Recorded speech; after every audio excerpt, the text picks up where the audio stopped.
Yo tout le monde, c'est votre vidéo par rapport à ma série Actu Barça, la sample actu du Barça. Et donc aujourd'hui un épisode spécial consacré au Mercato et on verra toutes les dernières informations. Alors en ce moment il y a pas mal de choses quand même qui circulent. Le but comme d'habitude c'est de vous éclairer un maximum, de expliquer tout ce qui se passe et de voir quel joueur pourrait rejoindre le Barça dès ces Mercato d'hiver. On parlera pas de 2022. Enfin si 2022 mais en tout cas pas de l'été 2022. Mais voilà, alors avant de commencer je compte vraiment sur vous pour mettre un maximum de likes et aussi mettre des commentaires en me disant vos avis par rapport à tel ou tel transfert, ça m'aiderait quand même énormément. Et ça me ferait aussi plaisir de débattre dans les commentaires. Et puis les likes, c'est toujours un bonus. Mais voilà, on va commencer donc par rapport à la Porta et par rapport à ses attentes. Il y a des infos qui circulent comme quoi la Porta voudrait, enfin pourrait en tout cas, amener 3 joueurs au Barça dès ce mercato d'hiver. Donc ça paraît assez fou. Mais vous allez voir quand même qu'il y a des opportunités sur le marché et qui comptent simplement s'en servir. Parce que Xavi, lui, il veut des recrues. Alors, ce qu'il veut en priorité Xavi, c'est un ailier. Et par rapport aux ailiers, on a pas mal de noms qui sont sortis. On va commencer par le premier, qui est Dani Olmo. Alors par rapport à Dani Olmo, il joue à Leipzig. Et ce qui est assez surprenant, c'est qu'il n'est pas non plus si titulaire que ça. J'ai vu pas mal de matchs où il n'est pas forcément tout le temps titulaire indiscutable dans cette équipe-là. Mais voilà, en tout cas, Dani Olmo, c'est très bien que c'est un superbe joueur. En Espagne aussi, il a quand même fait mal de bonnes choses. Il n'a pas été titulaire aussi la dernière fois en Espagne. Mais bref, ça a été quand même c'est quand même un super bon joueur. On le sait très bien, il a été formé à la Masia, il connaît très bien le style de jeu. Avec l'Espagne sous Luis Enrique, il arrive très bien à s'adapter au style de jeu et à faire de très belles choses. C'est un joueur très complet, il peut jouer au milieu de terrain, il peut jouer en tant qu'allié, tout ça. Il n'y a pas de souci par rapport à ce profil ultra intéressant. Maintenant, dans les ailiers que le Barça recherche, c'est le joueur sur lequel il compte le moins. Et je pense vraiment pas qu'il viendra de cet hiver-là, alors qu'il y avait déjà un accord avec lui. Et lui, il veut revenir au Barça. J'en ai déjà parlé il y a un petit temps. Et je suis persuadé que lui, si jamais on le propose de venir au Barça, il est totalement pour. De toute façon, il a eu un accord l'été dernier. Mais voilà. Après, ce que je veux dire par rapport à ce joueur-là, c'est que moi, je l'aime beaucoup. Son style de jeu, tout ça, j'ai toujours bien aimé. Le problème, c'est que c'est pour moi pas un joueur assez décisif, vous voyez. Et pour moi, en fait, dans un Barça qui tourne très bien, qui a ses ailiers, qui a son numéro 9, tout ça, avoir un Olmo, bah, c'est magnifique parce que lui, il peut jouer à n'importe quel poste en attaque, même au milieu de terrain, il pourrait jouer pourquoi pas. Et du coup, voilà, là, il serait ultra utile. Mais dans la situation actuelle, je pense pas du tout que c'est le joueur qu'il nous faut. Maintenant, le second, c'est Ferran Torres. Et là, c'est déjà beaucoup plus intéressant selon moi parce que Ferran Torres, c'est un joueur que j'aime aussi beaucoup.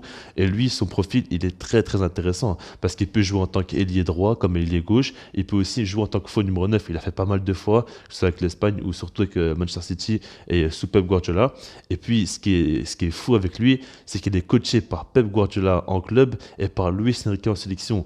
Deux coachs qui sont totalement pour le style de jeu du Barça, deux coachs catalans et deux coachs qui sont pour moi deux génies, quoi, tout simplement. C'est deux superbes coachs en tout cas. Et du coup, par rapport à ça, c'est très bien que s'il vient au Barça, adaptation avec Xavi et il va directement se comprendre. Vous voyez ce que je veux dire? Pour moi, ce sera pas compliqué en plus. Il connaît déjà le championnat espagnol avec Valence, il avait joué. On avait joué très peu là-bas, mais il a quand même joué à Valence, donc il connaît déjà très bien le championnat. Et puis l'Espagne, c'est quand même son pays. Donc il y a pas mal de choses qui font que si jamais il vient, ça pourrait faciliter beaucoup de choses.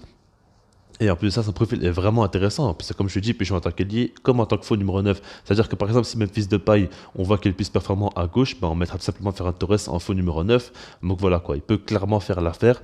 Et c'est un joueur pour moi qui est très très fort parce qu'il est très très jeune, mais il a des capacités donc d'élimination, de dribble, tout ça. Et devant le but, pour moi, il commence vraiment à devenir de plus en plus fort. Et il peut encore progresser là-dessus, mais il a une finition quand même très correcte. Le dernier joueur, et pour moi c'est le joueur de loin le plus intéressant, c'est Raheem Sterling. Et par rapport à lui, je ne comprends pas pourquoi, mais il y a beaucoup de joueurs, enfin beaucoup de gens plutôt, qui sont contre ce joueur-là. Mais moi, franchement, je l'aime beaucoup ce joueur-là. En fait, pour moi, c'est typiquement un joueur qui a besoin d'être très important dans son équipe pour performer. Et on l'a vu tout simplement à l'Euro, par exemple.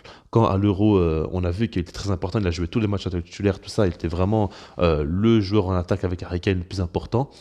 Ah ben, on a vu qu'il a été monstrueux et qu'il a porté son équipe.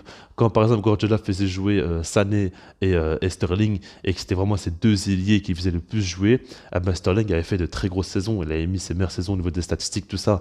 Et ça prouve que c'est un joueur vraiment qui a besoin d'avoir beaucoup d'importance pour performer. Bien évidemment que si jamais son coach ne fait pas du tout confiance et qu'il est tout le temps sur le banc, c'est compliqué de performer. Mais en tout cas, c'est un ailier pur, très très très rapide. On n'a pas vraiment de joueur comme ça aussi rapide. On a peut-être Dembélé, mais il va falloir qu'il ne soit pas blessé, quoi, tout simplement. Mais du coup, Sterling, ouais, très rapide. Il peut très bien prendre la profondeur, il peut très bien éliminer en un contre un, et puis sa finition. Alors, c'est vrai que des fois, il y a le goal vide et il va rater, ça, il peut le faire, mais sinon, il peut quand même avoir des fois une très bonne finition, et en général, quand même, c'est un joueur qui est devant le but, et il ne tergiverse pas trop non plus, hein, parce que beaucoup de gens vont se rappeler de son occasion face à Lyon, tout ça, mais c'est vraiment des exceptions. Et voilà, donc par rapport à lui, c'est le joueur que je voudrais le plus voir. Et en plus de ça, c'est le joueur qui a le plus de chances de venir parce qu'on parle de lui très sérieusement. Ce qu'il faut savoir, c'est qu'il y a un journaliste anglais qui a lâché l'information comme quoi il pourrait partir pour 50 à 58 millions d'euros. Parce que tout simplement, en 2023, son contrat se termine. Donc, du coup, ça peut être une bonne affaire pour le Barça. En plus de ça, il voudrait un prêt avec une option d'achat. Donc, franchement, ça pourrait clairement se faire dès ce mercato d'hiver. Économiquement, pour le Barça, c'est faisable. Après, il y a un gros salaire, mais il faudra négocier un petit peu à la baisse. Et ça, on verra bien si c'est possible. Mais en tout cas, Sterling ou Ferran Torres, pour moi, c'est les deux meilleures cibles. Ensuite, au poste de numéro 9, Xavi aimerait bien un numéro 9. Après, ça ne veut pas dire qu'il le veut, qu'il y en aura forcément un. La priorité, ça reste quand même l'ailier. Mais au poste de numéro 9, on a vraiment un joueur qui ressort, c'est Edinson Cavani. Parce que Cavani, tout simplement, c'est très bien que cette situation avec Manchester United elle est très compliquée. Il y a Cristiano Ronaldo qui joue tous les matchs. On a Greenwood aussi qui est là. Il y a Rashford qui est revenu de blessure. Et puis, forcément, on a d'autres joueurs quand même comme Bruno Fernandes, comme Sancho, tout ça. C'est peut-être pas forcément son poste, mais il y a quand même beaucoup de monde offensivement. Et il joue pas énormément. Alors que ça reste comme un super numéro 9. Moi, je trouve qu'il n'est pas assez respecté parce que quand je parle de lui sur la chaîne, tout le monde dans les commentaires est en train de dire oh non, pas Cavani, tout ça.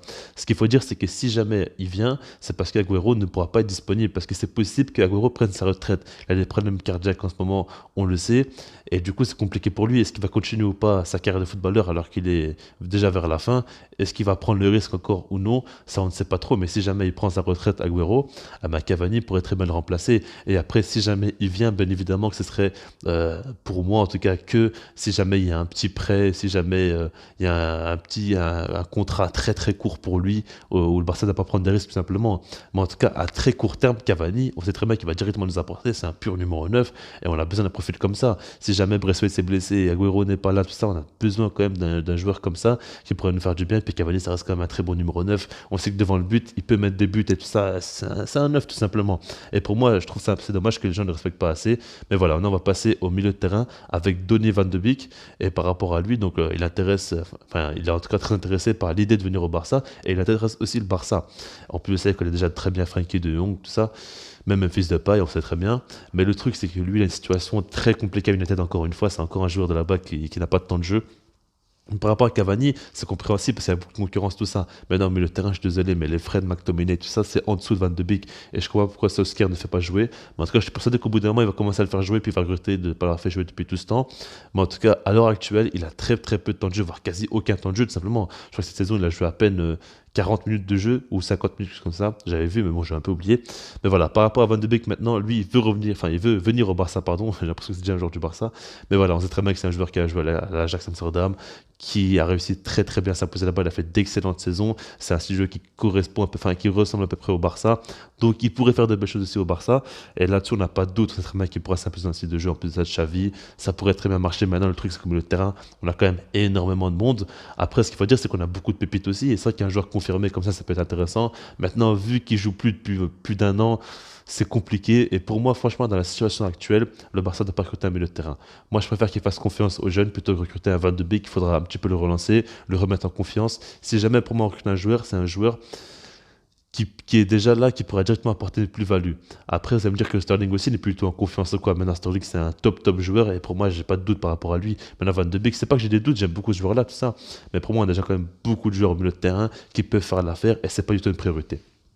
Maintenant, pour terminer, on a Dani Alves qui pourrait lui faire son retour au Barça et on ne sait pas trop parce qu'il y a des infos qui disent comme quoi Xavi le voudrait. Puis des fois, on voit que finalement le Barça ne voudrait pas le faire venir. Des fois, on avait des infos comme quoi il voudrait le faire venir aussi. C'est un petit peu flou. Franchement, j'ai vu beaucoup de contradictions là-dessus. Et moi, j'ai déjà fait une vidéo spécialement consacrée à Dani Alves et je pense bien évidemment que son expérience pourrait vraiment être très importante pour le vestiaire. Hein. C'est pas un cadre comme Busquets, Piqué, tout ça, des joueurs qui ont connu que le Barça et des joueurs qui n'arrivent pas à comprendre, qui n'ont plus forcément le niveau. Peut-être pas encore Busquets, mais franchement Piqué, c'est le cas. Daniel Alves, c'est clairement un gagnant. C'est le joueur dans l'histoire du foot qui a gagné le plus de trophées. Il arrive toujours à gagner des titres et tout ça. Il est toujours, quand il est quelque part, il sonne toujours à 100% pour le bien de l'équipe. Et c'est un joueur qui pourrait beaucoup apporter des Dest, des Mingueza, par exemple, qui joue en tant que latéral droit et qui n'apporte pas ce qu'il devrait apporter pour un latéral du Barça. Donc par rapport à ça, il serait très important. Maintenant, en tant que joueur, pour moi, je suis persuadé qu'aujourd'hui, Daniel Alves est meilleur que tous nos latéraux droits. Je suis désolé, même si qu'il s'approche de la quarantaine, il est encore très très bon à ce poste-là. Et voilà, après, bien évidemment, évidemment, il ne pourra pas tenir 90 minutes, tout ça. Mais en tout cas, voilà. Moi, je pense qu'il devrait peut-être pas venir en tant que joueur, peut-être en tant que, je sais pas, un rôle dans le club ou quoi, ou je sais pas trop exactement. Mais en tout cas, en tant que joueur, ça paraît quand même un petit peu compliqué. À part s'il vient avec un très très faible salaire, même pour Daniel Alves, quand même, il s'approche de la quarantaine, faut pas non plus exagérer. Même si, moi, je vous l'ai dit, hein, même à 40 ans, tout ce que vous voulez, pour moi, il est meilleur que tous les latéraux droits actuels. Mais voilà, d'accord, par rapport à tout ce que je vous ai dit. Et puis sinon, moi, je vous dis peace.